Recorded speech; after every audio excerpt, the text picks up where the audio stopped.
Next on the programme, the FTSE 100 is a list of the country's top companies on the stock exchange. But of those 100, only 5 have an ethnic minority CEO. That's fewer than the number who have bosses called David.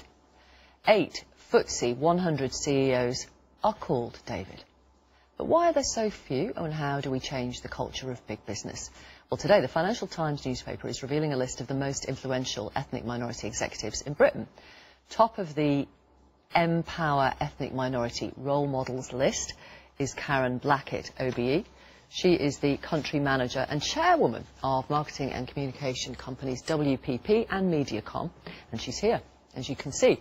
Alongside her is Suki Sandhu. He's the founder of Empower, which compiles the list of those role models in the FTSE 100. And they're joining us on the day that the government releases a review that has flagged up some really, really pathetic excuses for why women don't get onto the boards of companies, according to the men who are on those boards. I don't know if you've heard, have you heard about some of the excuses? I have heard of some of the excuses. The issues are just too complex for people like you. I just wouldn't understand them, Victoria. Women just don't want the hassle. Absolutely, I'd rather be at home in the kitchen. How do you react to some of those excuses? How would you describe them? Look, I think it's almost as though we've gone back 50 years and we've seen no progress at all. And when you add to that issue ethnicity, so I do think we focus a lot on gender.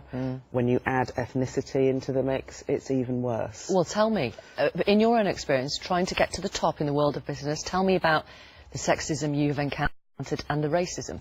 Look, I think I've been fortunate that I have worked for holding groups and companies where it's been about talent and it's been about excellence. So you've never experienced racism or sexism? Within my own company, I think people are promoted based on your excellence. However, outside of the company that I work for, I have experienced it. Whether that's with clients, whether that's with media brands that I work with, I have experienced it. An example that I give is when I, probably about 10, 15 years ago, when I was pitching for a piece of business, trying to win a piece of business for a company, and we didn't win it. And the 2 clients that were the decision makers sort of mentioned that there was no way we would have had a female account director, let alone a black one. So, and that's not about the work. It would have been a lot better if they'd spoken about the work wasn't good enough, or we'd gone completely astray and we hadn't had the right solution, right answer. But it was about me. It was about my ethnicity and it was about my gender. And how did that make you feel?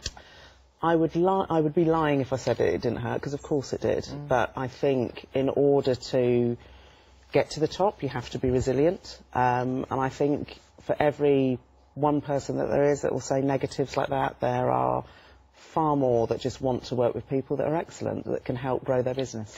Not only are you on this list, but I also notice you're named in Vogue's list of Britain's most 25 influential women. Indeed, yeah. Congratulations. Does it mean anything? It's an absolute honour, because the company that you keep in both lists it's extraordinary. And the thing that I really love about the Empower list is that it is significant business people. When I was growing up as a kid in Reading, my mum and dad were immigrants from Barbados, and they wanted me to be a doctor or a lawyer, a profession that nobody could take away from you. And when I see lists like the Empower list, you see the plethora of amazing executives doing brilliant things at the top of their game across sections of business, which is amazing.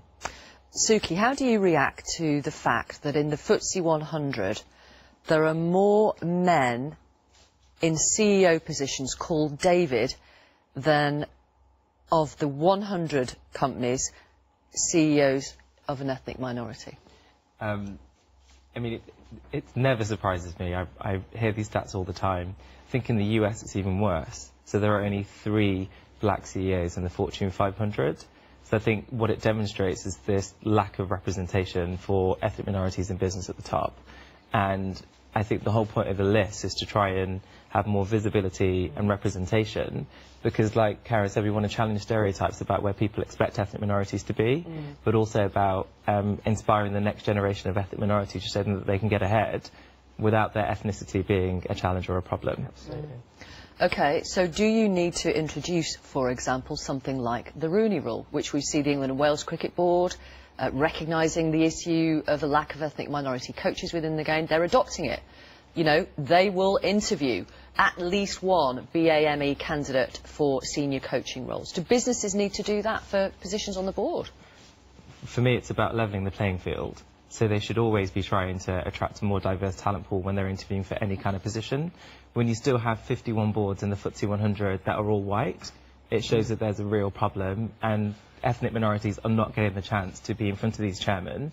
And I say chairmen because they largely are men. Yeah, white middle-aged men, if not older. Who are making these big decisions about who they hire for their board. So, and is it because they hire people who look like them? They hire in their own mirror image, and I think it's a range of metrics that we have to employ in all our companies to make sure that it changes. So I do think the rule is brilliant because it's about widening the door, making sure that you have... Should it be introduced in business? I do think it should be, because I do think that you should demand on any candidate shortlist representation on a shortlist. But that's just one of the metrics. I also think you have to look at reverse mentoring and reverse sponsorship, and that's about people having access to the networks that they don't normally have access to, because those networks are really important in deciding the next board members. But it's also those who get to a middle executive position, making sure that they don't churn out, because it's really hard once you're in the middle, that squeezed middle, to progress to the top. Because the focus for a lot of boards in the last decade or so has been gender. That's kind of what the big focus has been, and it has progressed, so we can't be complacent about women.